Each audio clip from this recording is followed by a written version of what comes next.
नमस्कार, स्वदेश न्यूज की खास पेशकश में आप सभी का स्वागत है। मैं हूं आपके साथ राखी। राजा रघुवंशी मर्डर केस में अब एक नया मोड़ आ गया है।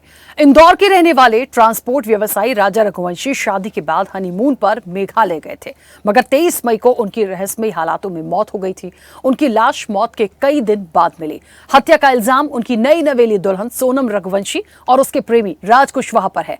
अब राजा के बड़े भाई विपिन रघुवंशी ने मुख्य आरोपी सोनम और उसके प्रेमी राज कुशवाहा का नार्को एनालिसिस टेस्ट कराने की मांग की है।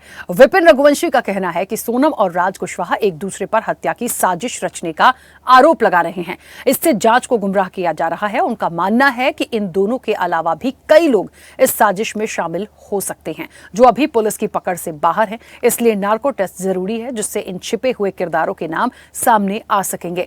विपिन रघुवंशी ने कहा कि दोनों की पूछताछ के बारे में जो रिपोर्ट आ रही है, उनसे पता चलता है कि वे एक दूसरे पर क्रूर हत्या का मास्टरमाइंड होने का आरोप लगाकर जांचकर्ताओं को गुमराह कर रहे हैं। उन्होंने दावा किया, ऐसा लगता है कि सोनम और कुशवाहा को जांच को गलत दिशा में ले जाने के लिए मिलीभगत कर रहे हैं। विपिन रघुवंशी ने जोर देकर कहा कि दोनों ने अकेले हत्या की साजिश को अंजाम नहीं दिया होगा। उन्होंने कहा, मेरा मानना है कि साजिश में और लोग शामिल हैं, लेकिन वे अभी भी पुलिस की पहुंच से बाहर हैं। उनके नाम नार्को विश्लेषण के जरिए सामने आ सकते हैं।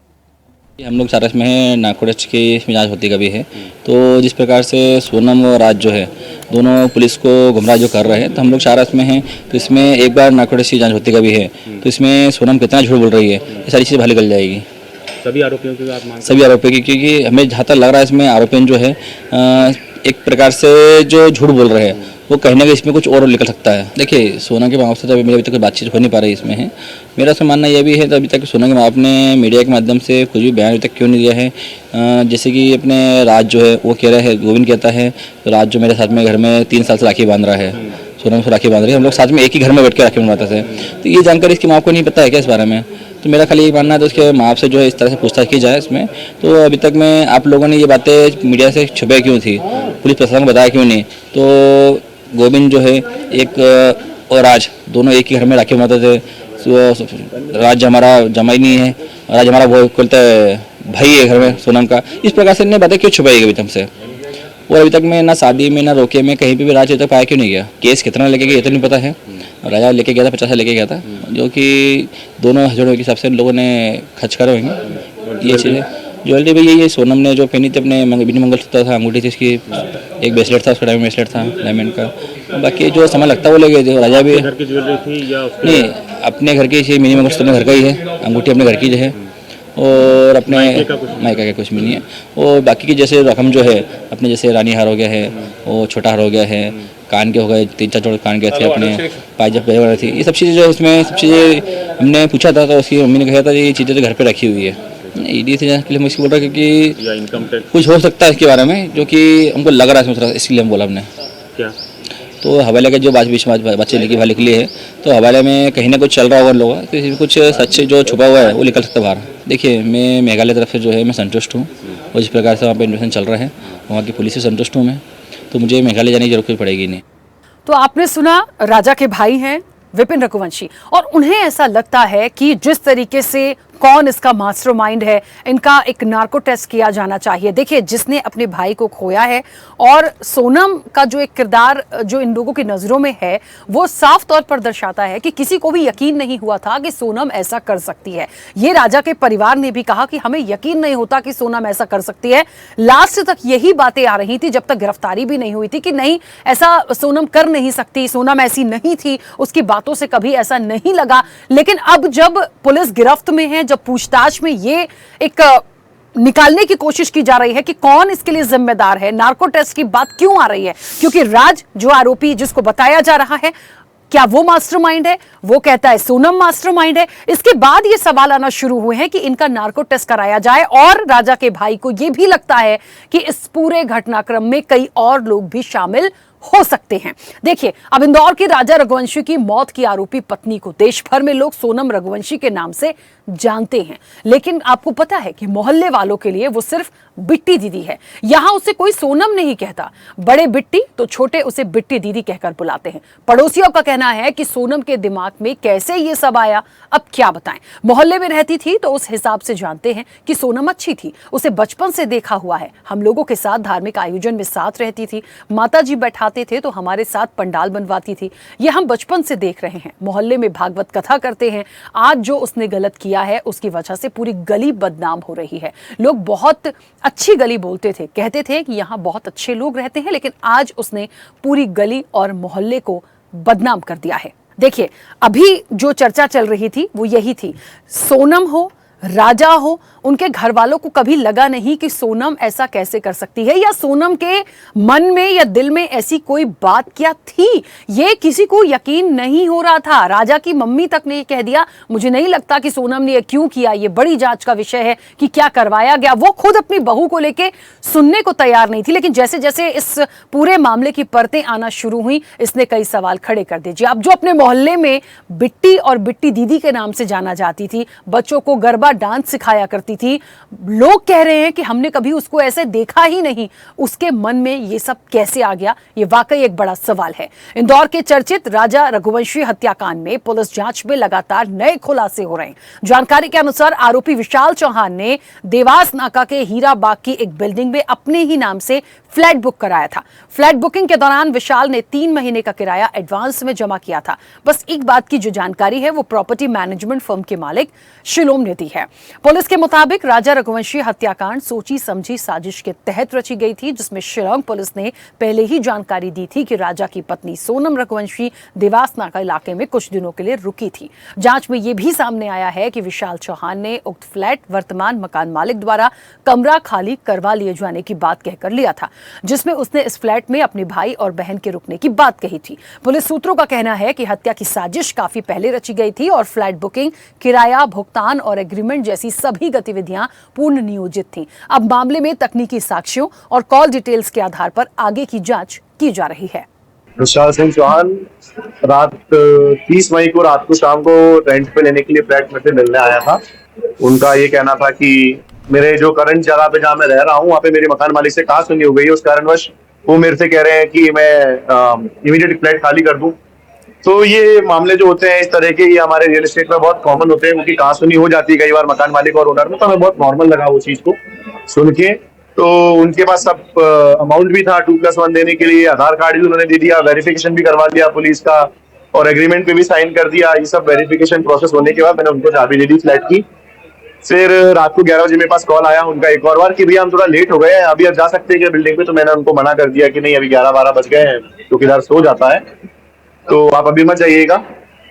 तो उन्होंने कहा ठीक है भैया हम कल चले जाएंगे। उसके बाद उनका मेरे को कॉल भी नहीं आया कि उन्होंने पोजीशन दिया है कि नहीं दिया है, इसके बारे में। सोनम करके जो लड़की इसका लगातार मीडिया में चल रहा है, वो भी उनकी साथ ये सब जानकारी है? ये मेरे को बिल्कुल भी नहीं मालूम था कि पहली बात तो काम में व्यस्त रहते हैं तो इस स्पेसिफिक चीज पे इतना प्रेशर था नहीं, पता नहीं था कि ये सोनम रघुवंशी वाला मैटर यहाँ का है, ऐसा है। अभी थोड़ा समझ में आया जब अभी हमारे जो परिचित है आपकी मीडिया में ही, उन्होंने फोन करा कि शिलोम भैया आपके यहाँ पे थोड़ा ऐसा ऐसा सुनने में आया है, क्या ये है, एक बार आप पुष्टि कर सकते। तो मैंने थोड़े अपने एग्रीमेंट खंगाले, वेरिफिकेशन देखी, तो उसमें मेरे को समझ में आया कि हाँ विशाल सिंह चौहान ये वही इंसान है जिसका दैनिक भास्कर जो एप्लीकेशन है उसके ऊपर आ रहा है कंटिन्यूसली। तब थोड़ा समझ में आया। और सोनम से जो लिटरा बात पूछ रहे, ना मैंने सोनम से मिला हूँ, ना उसको देखा है, ना मेरे को ये मालूम है कि वो यहाँ रहती गई है कि नहीं गई है। क्योंकि फ्लैट जो मेरे से लिया था वो विशाल सिंह चौहान ने लिया था और वो भी यहाँ रह के गए हैं, आए कि नहीं आए ये भी मेरे को थोड़ा आइडिया भी था। सीसीटीवी फुटेज का जैसा मैंने आपको बताया, बिल्डिंग अंडर कंस्ट्रक्शन थी जब 30 मई को वो आए। जैसा देख सकते हो फर्नीचर का सामान अभी भी बन रहा है, तो कैमरा भी उसके बाद ही लगे हैं। उनके समय जब वो आए थे तब कैमरा रिकॉर्डिंग स्टार्टिंग नहीं हुई थी। वो 8 जून को यहाँ से गई है, तो 8 जून तक भी कैमरा चालू नहीं हुए थे जब? नहीं, मैं आपको बताता हूँ जहाँ तक मेरे को आइडिया है वो 2-3 जून तक का तो मेरे को पता है। 2-3 जून के बाद मेरा यहाँ पे कंटिन्यू आना हुआ है इस बिल्डिंग पे। 2-3 जून के बाद ना इस फ्लैट में कोई था, ये फ्लैट कंटिन्यूसली लॉक है, ना यहाँ पे मैंने किसी की आवागमनी देखी है, कोई आता जाता मेरे को कोई दिखा नहीं है। तो यहाँ तक मेरे को मालूम ना 2-3 तारीख के बाद यहाँ पे अवेलेबल भी नहीं रहे। तो मैंने, हमारी बिल्डिंग का नियम कायदा है कि अगर हम किसी को भी फ्लैट देते हैं तो हम उनसे पूछते हैं, बोलते हैं कि हमारे फ्लैट के 3-4 नियम है कि आप मेन गेट बंद रखेंगे, आप क्या बोलते हैं कि आपके यहाँ कोई भी आपका दोस्त मित्र कोई भी आता है, आप शोर शराबी ये सब या फिर कोई भी ऐसी अनैतिक एक्टिविटी नहीं करेंगे जिससे बिल्डिंग प्रशासन के नियम टूटे। अगर ऐसा कुछ होता है तो हम खाली करा देते हैं इमीडिएट बेसिस पे। ये हमने उनको बोला था। पुलिस को सूचना अभी हमने नहीं दी है। उसका रीजन ये है कि मेरे को अभी मालूम चला है कि ये वही शख्स है जो उस केस में जिसका नाम आ रहा है। ये भी मेरे को आप लोगों से ही मालूम चला है कि वो जो इंसान मेरे यहाँ रहता था वो सेम इंसान है।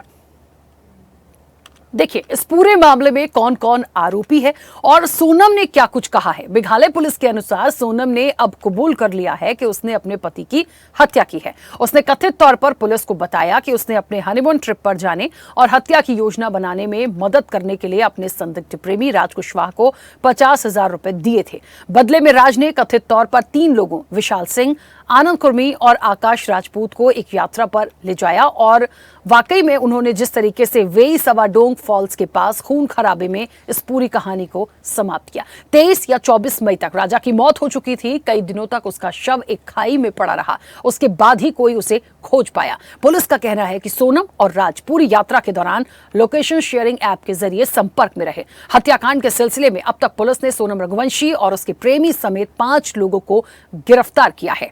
चलिए तो इस पूरे घटनाक्रम में देखिए सोनम तो है ही, आकाश राजपूत भी है और सबसे बड़ी बात विशाल सिंह जिसे कहा जा रहा है कि कॉन्ट्रैक्ट किलर है। आकाश राजपूत कॉन्ट्रैक्ट किलर है, आनंद कुर्मी कॉन्ट्रैक्ट किलर है, राज कुशवाहा का चचेरा भाई भी कहा जा रहा है और सोनम तो है ही जो उसकी पत्नी बताई जा रही है। तो निश्चित तौर पर देखिए ये जो पूरा मामला आया, अब ये भी कहा जाता है कि विशाल चौहान जो है जिसने देवास के पास फ्लैट की बुकिंग कराई थी जहां सोनम इस पूरे घटनाक्रम के बाद गई थी, क्या सोनम का विशाल से कोई संबंध था या राज कुशवाहा के जाल जिन संबंधों की बात उजागर हुई है तो फिर विशाल ने फ्लैट बुक क्यों कराया, क्या राज के कहने पर हुआ। ये बहुत सारी ऐसी कड़ियां हैं जिनका इस वक्त सामने आना बाकी है। महज ये कह देना कि सोनम ने हत्या की या सोनम शामिल थी तो फिर प्रॉपर तरीके से जब ये पूरा कांड हुआ फ्लैट बुकिंग पहले से हो गई, एडवांस पहले दिया गया था, क्या पहले से ये पूरी एक साजिश का हिस्सा था। बहुत सारी इसके पीछे कड़ियां हैं जिसकी धीरे धीरे परतें अब खोलेंगी। पुलिस अधीक्षक विवेक के मुताबिक ये कोई प्रोफेशनल सुपारी किलिंग नहीं थी बल्कि दोस्तों ने एहसान चुकाने के लिए एक दोस्त के लिए हत्या की वारदात को अंजाम दिया था। राजा की हत्या की साजिश उनकी शादी से पहले ही इंदौर में रची गई। पूछताछ में सोनम और राज कुशवाहा अब एक दूसरे पर मास्टरमाइंड होने का आरोप लगा रहे हैं। राजा और सोनम की शादी 11 मई को इंदौर में हुई थी। शादी के कुछ दिन बाद वे दोनों हनीमून के लिए चेरापूंजी पहुंचे थे। 23 मई को राजा लापता हुआ, फिर उसका शव मिला। इस दौरान गाजीपुर में पकड़े जाने से पहले तक सोनम इंदौर में रही। पूरे प्रकरण की गहन जांच की मांग करते हुए उन्होंने संदेह जताया कि सोनम के परिवार खासकर उसकी मां को शादी से पहले कुशवाहा के साथ उसके कथित रिश्ते के बारे में पता था, लेकिन 11 मई को राजा रघुवंशी के साथ उसकी शादी पारिवारिक दबाव में हुई थी। सचिन रघुवंशी ने मांग की है कि मामले की सुनवाई फास्ट ट्रैक कोर्ट में की जाए और दोषियों को दोहरी आजीवन कारावास की सजा दी जाए। सोनम के भाई ने राजा के परिवार के साथ प्रेस कॉन्फ्रेंस के दौरान भी कहा था कि राजा मेरा बहुत प्रिय था। सोनम ने जो भी प्लानिंग की वो मुझे मीडिया से पता चला। राज हमेशा सोनम को दीदी बोलता था। मेरे घर में साथ बैठकर उसने सोनम से राखी बंधवाई थी। मैंने राजा की मां से माफी मांगी है और कहा है कि अगर सोनम दोषी है तो उसे सख्त सजा मिले। लेकिन जिस तरह की तस्वीरें सामने आई उससे साबित होता है कि सोनम और राज कुशवाहा में अफेयर था। दोनों की नई तस्वीर भी सामने आई है। इसमें दोनों साथ में किसी कुर्सी पर बैठे नजर आ रहे हैं। तस्वीर में सोनम और राज बेहद खुश नजर आ रहे हैं। यह तस्वीर सोनम की शादी से पहले की है। कुछ जगहों पर यह दावा किया जा रहा है कि सोनम और राज के रिश्ते की जानकारी सोनम के परिजनों को थी, इसलिए उन्होंने सोनम और राजा की शादी में जल्दी कराई।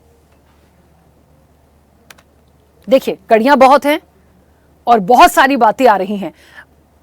सबसे महत्वपूर्ण यह होता है कि यदि सोनम का भाई ये कह देता है कि वो राखी बंधवाती थी, राज राखी बांधता था, तो फिर दूसरी जो तस्वीरें हैं जिसमें वो अलग नजर आ रहे हैं, कहीं पर वो घूमने बाहर की जो फोटोज आई हैं वो क्या दर्शाती हैं? क्या अपने रिश्ते को छुपाने के लिए राखी बंधवा ली गई? ये भी एक एंगल हो सकता है। किस तरीके से ये चीजें आ रही हैं? क्या अपने रिश्ते को छुपाने के लिए कोई किसी से राखी बंधवा लेगा? आप किस तरह से रिश्तों की तरफ जा रहे हैं? बहुत सारी चीजें हैं देखिए। और अब जो मांग हो रही है वो यही हो रही है कि लगातार सभी दोषियों को दोहरी आजीवन कारावास की सजा मिले। नार्को टेस्ट से पूरी सच्चाई सामने लाई जाए कि आखिरकार इसका मास्टरमाइंड था कौन। राजा के मर्डर की आरोपी सोनम मोहल्ले में बिट्टी दीदी के नाम से फेमस है, यानी लोग उसे बिट्टी दीदी कहकर बुलाते थे। डांस की शौकीन थी, बच्चियों को भी गरबा सिखाती थी। सोशल मीडिया पर सोनम की कई फर्जी आईडी भी मिली है। देखिए, ये भी एक बड़ा सवाल है कि आखिर ये कैसे। सोनम के भाई का एक बड़ा बयान भी आया था इस पूरे घटनाक्रम के बीच में कि राज कुशवाहा सोनम से राखी बंधवाता था। सोनम और राज कुशवाहा के नार्को टेस्ट की मांग की गई है कि आखिर हकीकत इनके बीच क्या थी, मास्टरमाइंड कौन था, ये राखी बंधवाती थी। तो जिस तरह की बातें अभी सामने आ रही हैं उसके क्या मायने हैं? ये क्या अपने रिश्तों को छुपा रहे थे? क्या सोनम के रिश्ते के बारे में माता पिता को नहीं पता था? यदि नहीं पता था तो फिर वो बातें कैसे आ गई सामने कि सोनम शादी करना नहीं चाहती थी? तो कड़ियां कई हैं, पेच है इस पूरे मामले में जिसका जल्द खुलासा होने की अब उम्मीद है। देखिए, राजा रघुवंशी से शादी करने के बाद सोनम इस तरह राजा को मारना चाहती थी कि उसकी मौत एक हादसा लगे। इसे लेकर उसने राज कुशवाहा के साथ लंबी प्लानिंग की। गूगल पर उसे तरीके भी ढूंढे, अलग अलग जगहों के बारे में पढ़ा और फिर सोनम और राज ने यह तय किया कि राजा रघुवंशी का वो कत्ल नहीं करेंगे बल्कि उसे एक सेल्फी मौत देंगे। और इसी सेल्फी मौत के लिए सोनम ने गूगल के जरिए मेघालय के बारे में जानकारी इकट्ठा की। सोनम को पता चला कि मेघालय के चेरापूंजी में हमेशा बारिश होती है, वहां जंगल, पहाड़ और गहरी गहरी खाई है। साजिश को पूरी करने के लिए आखिरकार उसने मेघालय को फाइनल किया। प्लान ये था कि चेरापूंजी जाने के बाद घूमने के दौरान किसी गहरी खाई के किनारे वो राजा रघुवंशी के साथ सेल्फी लेगी और इसी सेल्फी के लेने के दौरान मौका मिलते ही वो राजा को खाई में धक्का दे देगी। सेल्फी लेते हुए देश भर में कई हादसों में कई लोगों की जान जा चुकी है। खाई में गिरकर राजा की मौत को भी एक हादसा ही माना जाता। ये दिमाग देखिए, ये वो बातें हैं जो जाहिर तौर पर आ रही हैं। प्लानिंग्स की गई थी, प्लानिंग्स के बाद वो वहां तक गई, गूगल पर सर्च किया क्या कर सकते हैं, चेरापूंजी को ही ढूंढा गया क्योंकि गहरी खाई है, बारिश होती है। देखिए, जिस स्थिति में राजा का शव बरामद हुआ इतने दिनों बाद, वो उससे साफ पता चल रहा था कि आखिर क्या स्थिति हुई होगी। ये प्लानिंग थी, ये तमाम चीजें थी। उसके बाद जो तस्वीरें आई वो हमारे और आपके सामने हैं। देखिए, यदि खाई में गिरकर भी राजा बच गया तो क्या होगा? इसके लिए सोनम और राज ने प्लान बी तैयार किया। प्लान बी ये था कि 3 सुपारी किलर किसी सुनसान जगह पर राजा को तेजधार हथियार से मार डालेंगे। और इसी प्लान के फाइनल होने के बाद सोनम और राजा 21 मई को मेघालय पहुंचते हैं। राजा की मौत की पहली तारीख 22 मई तय की गई थी। मेघालय में ही मौजूद तीनों सुपारी किलर को इसकी जानकारी दी जा चुकी थी, पर पहली कोशिश सोनम को करनी थी। प्लान के तहत 22 मई की दोपहर सोनम और राजा स्कूटी पर चेरापूंजी के अलग अलग इलाकों में घूमने के लिए निकल पड़े। सुपारी किलर लगातार दोनों का पीछा कर रहे थे। फिर एक जगह सोनम को एक सेल्फी पॉइंट दिखा जहां सन्नाटा था, पीछे खाई थी। बस अब सेल्फी लेने के दौरान सोनम को यहीं से राजा को धक्का देना था, लेकिन राजा की किस्मत अच्छी थी। 22 मई की दोपहर जिस तरह से सोनम को सेल्फी वाली साजिश पूरी करनी थी, वहां तेज बारिश हो रही थी। अंधेरे में अच्छी तस्वीर नहीं आती, बारिश की वजह से मोबाइल भी खराब हो सकता था और इसी बारिश के चलते राजा सोनम के साथ बिना सेल्फी लिए वापस लौट गया और इस तरह 22 मई को राजा की मौत की पहली कोशिश नाकाम हो गई। राजा 2 दिन बाद मेघालय से वापस इंदौर जाना चाहता था। ये बात फोन पर उसने अपनी मां को भी बताई। सोनम को भी ये पता था कि राजा वापस घर लौटना चाहता है। शायद 24 मई को वो मेघालय से लौट भी जाता। यानी 22 मई को पहली कोशिश नाकाम होने के बाद अब सोनम के पास राजा को मारने के लिए सिर्फ एक दिन यानी 23 मई की तारीख ही बची थी। 23 मई की दोपहर को ट्रैकिंग के लिए फिर प्लान के तहत सोनम उसे सुनसान जगह पर ले जाती है।